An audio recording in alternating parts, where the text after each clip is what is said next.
Le Zoom Echo, c'est avec vous, Emmanuel Dutheil. Bonjour Emmanuel. Bonjour Patrick, bonjour à tous. Alors, on en a eu la confirmation hier, Areva ne va pas très bien. Le groupe a annoncé une perte gigantesque pour l'année dernière, près de 5 milliards d'euros. Comment ça s'explique déjà ? Alors déjà, il y a 4 raisons principales pour expliquer cette perte. Première raison, la catastrophe de Fukushima au Japon. Des pays comme les États-Unis qui réfléchissaient à relancer le nucléaire ont renoncé. Ça a donc bloqué d'importants débouchés pour Areva. Autre raison, le chantier complètement raté de l'EPR en Finlande. Un expert du secteur me l'a confié. Areva a voulu croire qu'il était capable de construire tout seul, sans jamais l'avoir fait, une centrale de nouvelle génération. C'était irresponsable.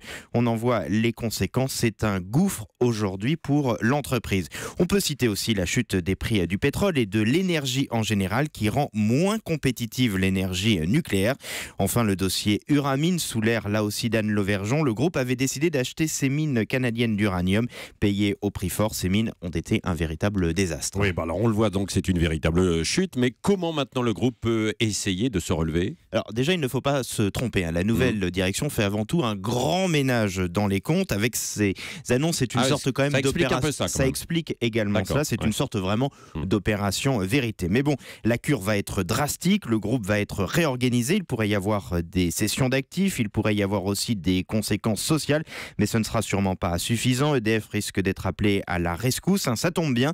Les deux patrons s'entendent bien. Ils ont joué au rugby ensemble. EDF pourrait accélérer des achats, par exemple, prévus auprès d'Areva.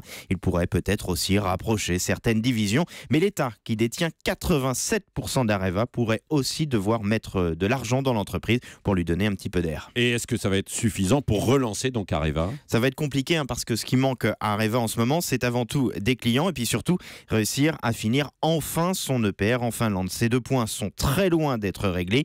Le redressement va donc être très très long. Mais attention là aussi, il ne faut pas jeter le bébé avec l'eau du bain. Areva, c'est un géant du nucléaire. Sa technologie est avancée, son savoir-faire est grand, comme par exemple dans le traitement des déchets.